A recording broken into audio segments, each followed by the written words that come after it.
So this is called the zero product property because if I have a product, a multiply problem, one of the two of these has to be 0 in order to make the answer be 0. All right, so what does that mean for you? It means typically you're going to have a problem that's going to look like this. X plus 3, x minus 5 equals 0. Do you get that this is a product of these two things being multiplied? And that means either this one's 0 or that one's 0. We've talked about this on that top 20 sheet, so you should be good at this already. So then, this one, if I set a little equation up, x plus 3 must be 0. I solve it, x equals negative 3. And this one, I know you can do these in your head, but I'm just showing you what you're really doing. You're setting a little equation up, x equals 5. X equals 5, x equals negative 3. There's my two answers. Okay? So really it just comes down to when the product of two or more numbers equals 0, at least one of them has to be 0, one of the factors. All right, so if we were going to do the zero product property on this, think about it. Can you make the 15 into a 0? No, then the other one must have to equal 0. So you'd say x has to equal 0. And there it is, done. Could you have done that by dividing by 15 on both sides? Yeah, because 0 divided by 15 is 0. This one, it's got two factors, so one of the two of them must equal 0. So you'd say, well, either x could equal negative 6 and x could equal 3, and I'm fine with you doing them that fast.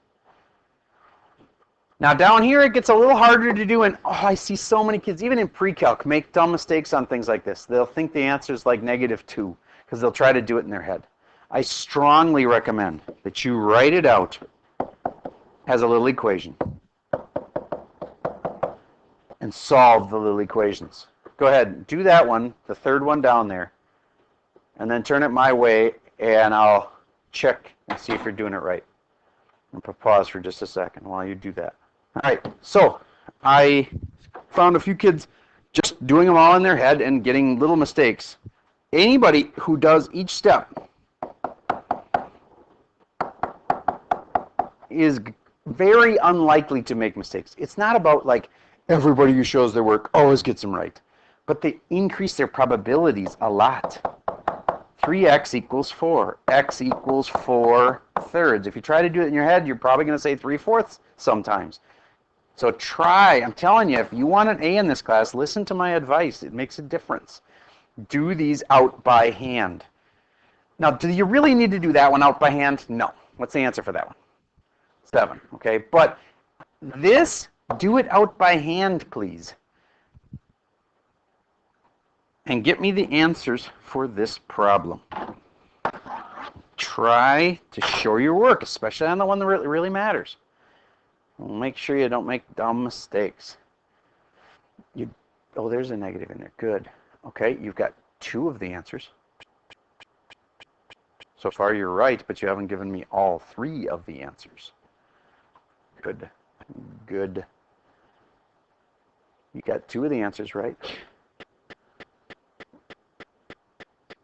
See 2 answers. Oh, you circled in the other one. I got you. Yes. Yes. Yes. Yes. Yes. Yes. Yes.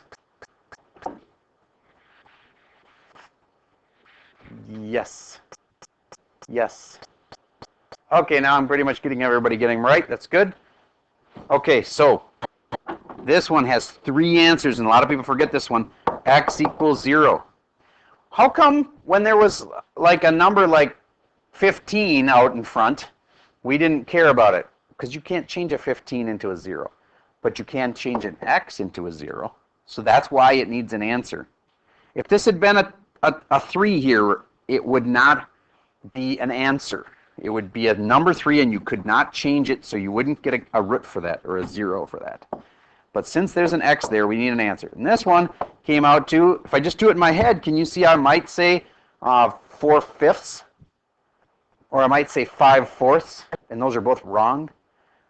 You need to do these out. So 4x plus 5 equals 0. 4x equals negative 5.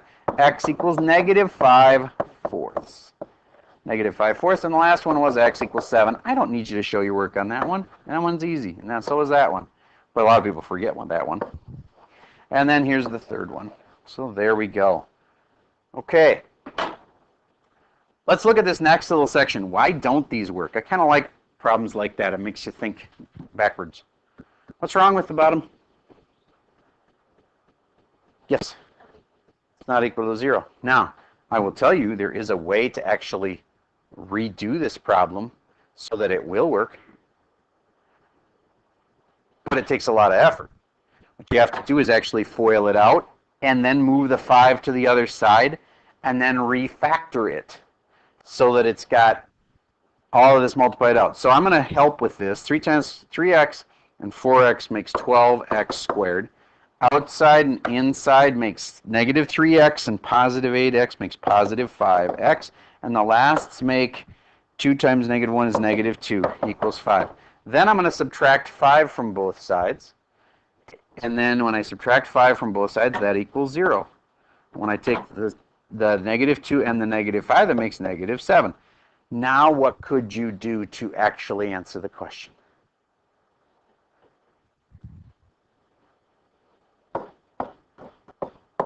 You could factor it like that. You get how just because it starts out wrong doesn't mean that you can't still get it factored eventually. It just takes a lot more work. But once you got it factored and equal to 0, it'd be good. Now let's just play with this for just a second. We won't take a lot of time on it. Do you get that this could be 3x and 4x to make 12x squared? And do you get that this number right here and this number right here have to multiply to make 7? Which at least that narrows it down. It's got to be a 1 and a 7. Can anybody find it quick? One's positive and one's negative. Let's double check that and see if it comes out to be positive 5. Negative 3x, positive 12x. Is a 3 and a 12 going to give me a 5? No. So then, if it's not even close, I rearrange them. I put the 7 here. I put the 1 here. And let's see if it's close now. 21 and 4, that's not going to make a 5 either. No matter what I do with a 21 and a 4, it's not going to make a 5. All right, but the moral of the story is, I know a lot of teachers in this would just say, yep, doesn't work because it's not set equal to 0. But I'm trying to show you that you could still solve it if you multiply all of this out, move the 5 over here, and then set it equal to 0. But it's just a pain in the butt to have to factor the new thing. And that's what makes it challenging. Okay, this part right here, that is not the zero product property, even though it says equals 0. Because you got the product of two things, but then you got this plus 5 here. I would like you to multiply that one out, and then add the 5 to it, and then see if you can factor it.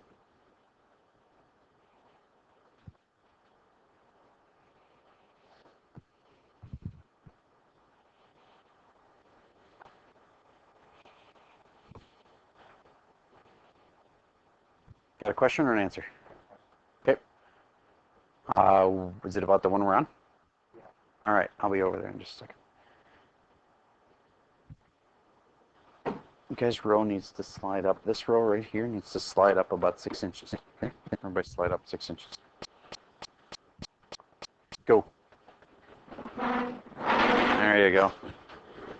Thank you. Oh yeah, I can get through the back here.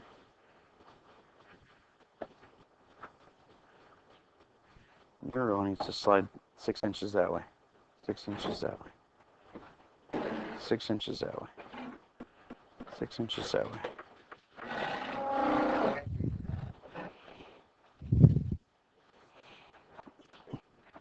So we know it has to be a 2 and a 1, right?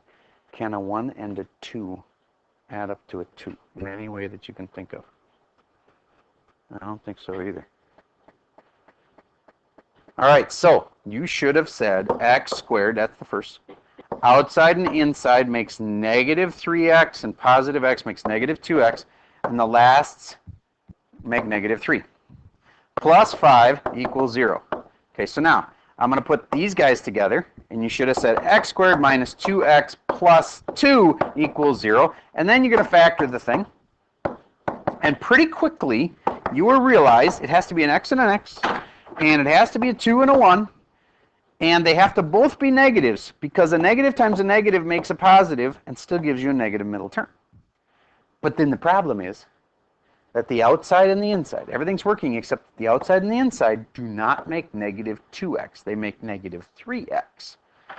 So this one won't factor. Now I want to remind you, just because it won't factor doesn't mean you can't get an answer for this quadratic. But we can't get the answer by doing the zero product property, you know, these kind. You can't do it like that. The factoring kind is easier, but what do you have to do to solve something that won't solve with factoring? Get this through your head. Guarantee you, top 10 things out of 180 days you're going to spend next year in pre-calc. They're going to use it over and over and over again. After you're done factoring something and it doesn't work, if it won't factor, because if it factors, you get the answers really easy, the way we just showed you. Solve those two little equations.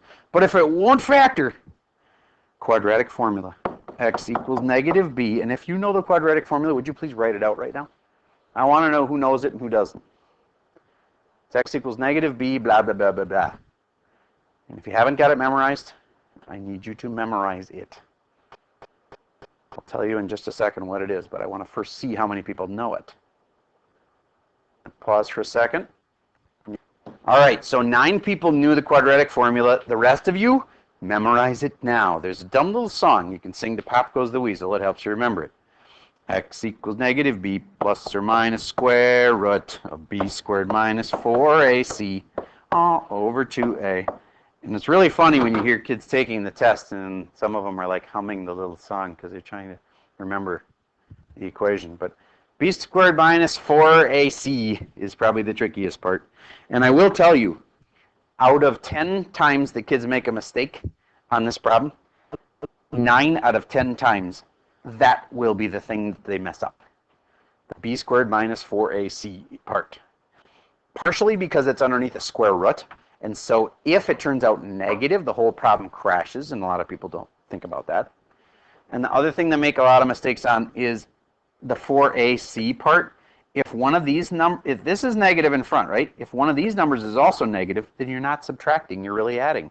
Because you have a negative, and then let's say that was a negative number going in there, you'd have 2 negatives. So anyway, point is, this area is the most important and the part to be really careful with is the b squared minus 4ac part.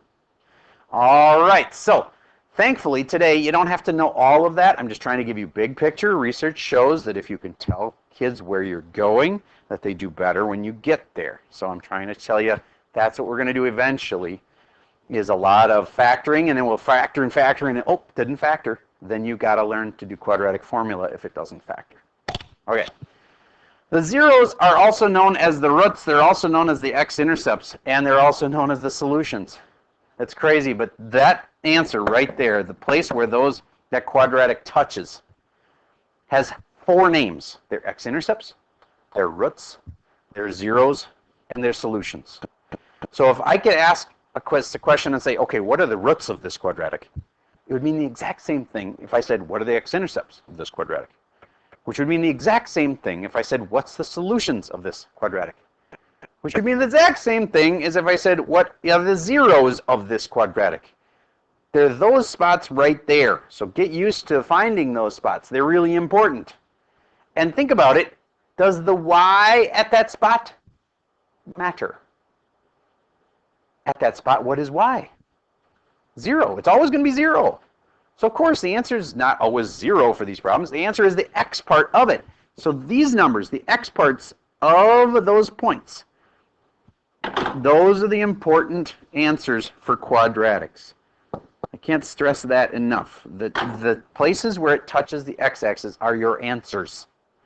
So if you can graph, I mean, if you can get a graph, it's like almost everything they ask you about the parabola is those spots right there. If you can just find them where they touch, then you got the answers. The solutions, the roots, the zeros, the x-intercepts, they're like the questions we ask all the time. So if you can just find those spots. Now, there is a reason for the quadratic formula, though, because sometimes, what if it doesn't touch? Then you don't have real roots. You have imaginary roots. Okay, so the quadratic formula can solve it even when the parabola can't tell you the answer. This still has roots. This still has zeros. It's just that they're imaginary. And that means you have to use x equals negative b. And now I want you to go to a blank page.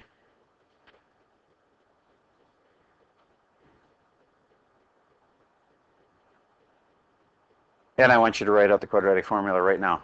Now, I only had 9 people get it right last time. You may not look at your notes.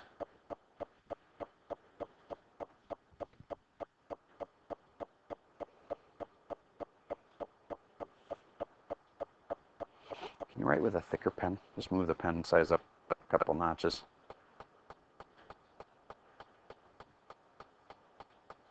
X equals negative b plus or minus square root. All right, now turn and show the person next to you. If you don't know it by now, you realistically didn't know it. How many of you had it this time? Raise your hand if you had it this time. That's up to double what we had last time. Good. Okay. All right. So double the people knew it this time. Plus or minus the square root of b squared minus 4ac all over 2a. Okay. And again, that will solve this even when I can't tell what the roots are. It's not touching the x-axis. So what are the roots? You use this thing. All right. So find the zeros of this function. Well, if I could graph it, there's a piece of graph paper there, which sort of hints that maybe you should graph it. If you graph it and you see where the x-intercepts are, then you'll be finding out the roots, or the zeros. So everybody graph this puppy. See where it touches. And you'll know the roots. You'll know the zeros.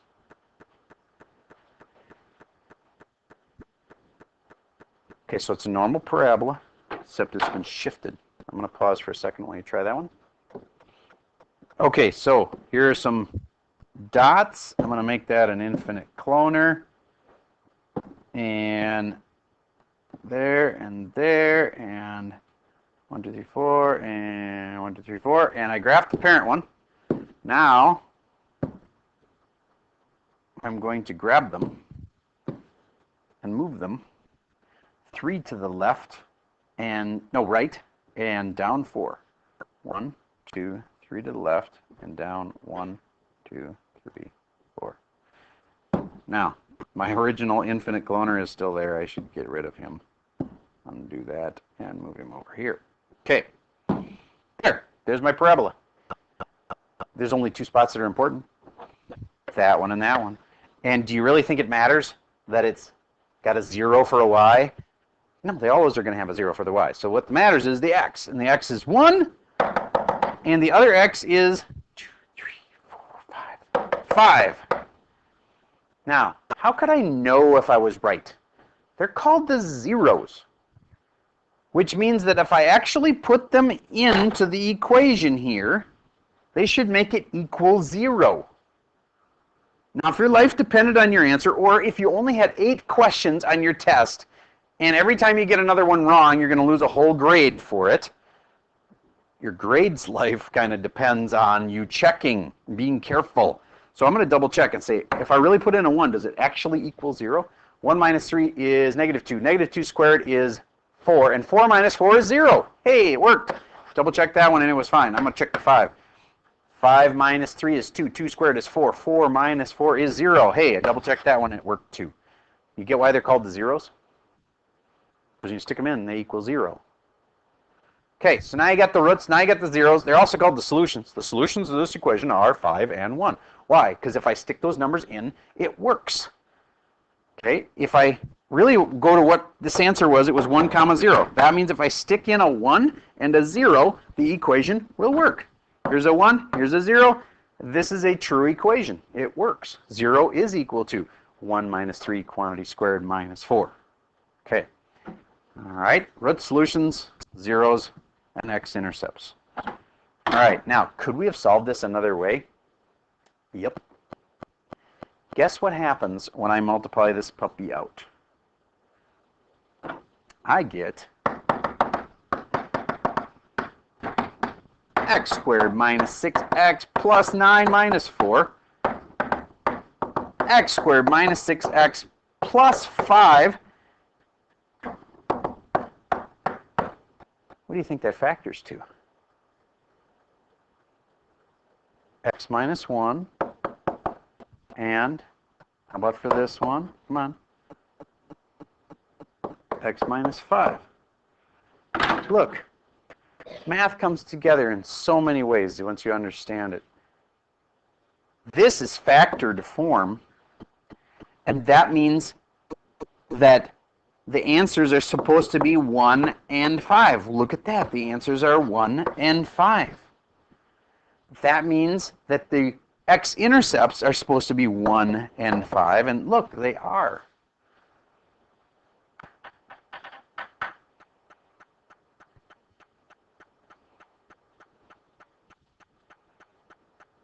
Okay, next one. Just real quick, where's the important spots? Yeah, the 1 and the 5.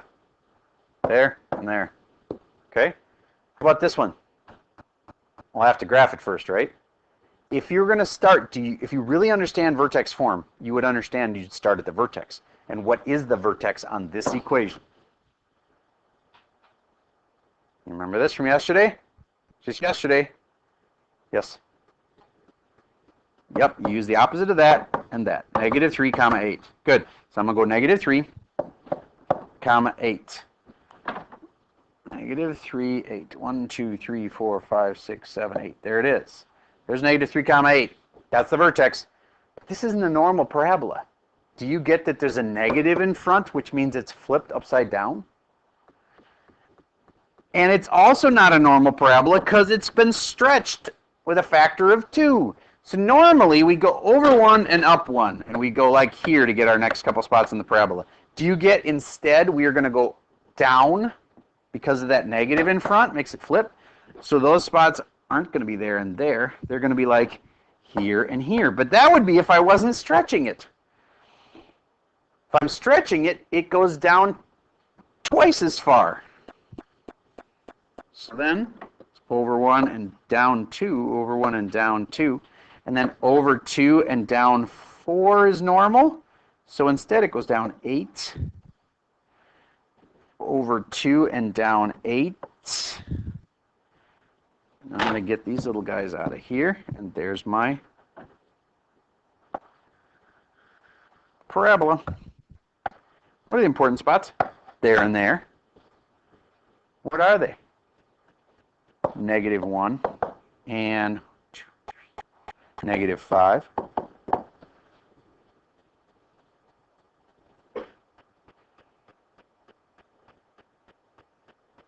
And if you really want to get fancy, this is not something you'd have to know for today, but I bet you somebody smart can figure out how to write it like this. Try it.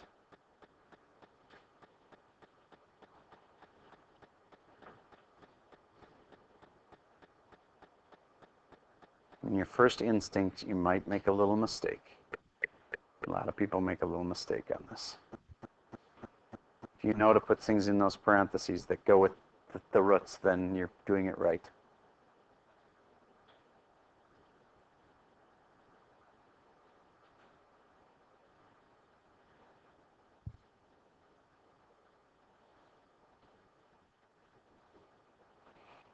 You multiplied it all out. Don't need that. I just need it in factored form. All right, I'll cut to the chase. If I know the answer is negative 1, do you get how I have to have an x plus 1 in one of those parentheses? If I know the answer is negative 5, do you get how I'm going to have an x plus 5 as my other parenthesis?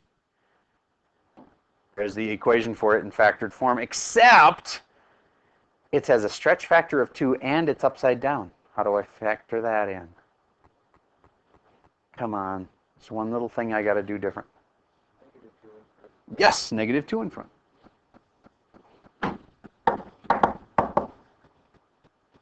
There's factored form for this equation. All right, now, I know I've been stretching you on this, but your homework isn't this hard. I'm not going to make you do factored form for it, although it's, I hope you see how it ties in with this and this. All you really needed to know was how to graph it. And if you can't graph this by now, then you probably failed your graphing test or forgot everything. Remember my thing about the most important thing on graphing is the XY chart? Pausing. All right, so these are the two important spots right here, okay? But to get those, you have to graph it. To get the graph, you have to make an XY chart sometimes. Do you remember doing that? So if I stick in like -1, I see what I get. I stick in a -1 here, and that's going to be 2. 2 squared is 4. Got to do it in the right order. 2 squared is 4. 4 times the -2 makes -8. -8 plus 8 makes 0. Ooh, I found one of the zeros, the x-intercepts. Okay? So the XY chart even ties into this. And everything ties into this. Okay, so then I'm going to try putting in like -2. If I put in -2, that's -2 plus 3 makes 1. 1 squared is 1. And then -2 times the 1 makes -2. And -2 plus 8 makes 6. So when I put in -2, I got 6. And look at that, -2, 6. It's right there. It worked. All right, so if all you knew how to do today was graph, you'd be able to answer a lot of the questions just by graphing. All right, your homework is the zero product property worksheet. So let's get started on that together. I want to pause for a second while we pull that up. Okay, here we go. Zero product property. What property can you use to find the zeros? Okay, for Pete's sakes. What property can you use to find in the things called zero product property? Hate when we make the questions too obvious, but yeah, it's a zero product property. Okay, number 2. What form does the equation of a quadratic function need to be in so that you can use the zero product property? All right, well, basically, if I'd be fine with you giving me an example of this right now and saying, for instance, I really wish I could write on the board here, but I can't because my little smart 10 is broken. So I need parentheses, and I'd say like x plus 5 parentheses, and in the other parentheses I'd say like x minus 2 equals 0. Why is that to be in that form? Because you have to have two things being multiplied and equaling 0. These are all set up right, like number 4 and 5 and 6. They're all two things being multiplied that equal 0. Even number 7, that's two things being multiplied that equal 0, right?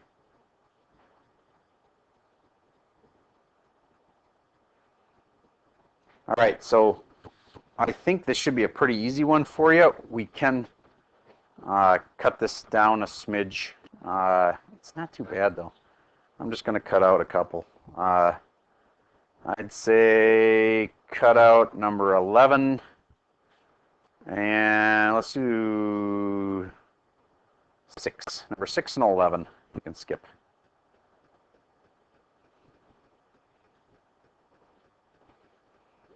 And this should be a pretty easy one for you. And that's all I have for the recording for today.